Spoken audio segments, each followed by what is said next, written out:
এখানে জয়েন্টে সেটাকে আঙ্গুল হতে হবে না, বডির যেকোনো পার্ট, বডির যেখানে পার্ট যেখানে বাঁকা করা যায় মানে জয়েন্ট আছে ওইসব জায়গায় গরম ভাব, ওইসব জায়গায় ব্যথা করা, নাড়াচাড়া করতে ব্যথা করা, ওইসব জায়গায় লাল হয়ে যাওয়া বা ফুলে যাওয়া, খারাপ লাগা, রাত সকালে ঘুম থেকে উঠবে বেশি খারাপ লাগবে, দিনের বেলা একটু কম খারাপ লাগবে। দিনের বেলা আস্তে আস্তে ব্যথা বাড়বে নাকি কমবে? আস্তে আস্তে ব্যথা কমবে। সকালে ঘুম থেকে ওঠার পর ব্যথা অনেক বেশি থাকবে, যত সময় যাবে তত আস্তে আস্তে ব্যথা কি যাবে? কমে যাবে।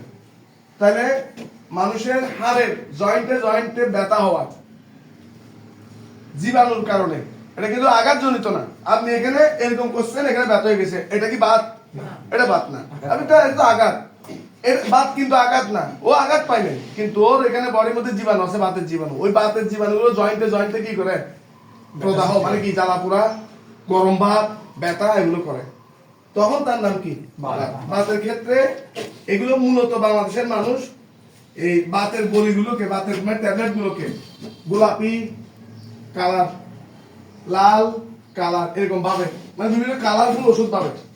মানসিক ভাবে মানুষের মনের মধ্যে ঢুকে যায় যে গোলাপি কালার, লাল কালার, সুন্দর সুন্দর কালার ফুলের মতো যদি হয় সেগুলো বাতের ওষুধ। কোম্পানি এই বিষয়ে জানে না, কে জানে না?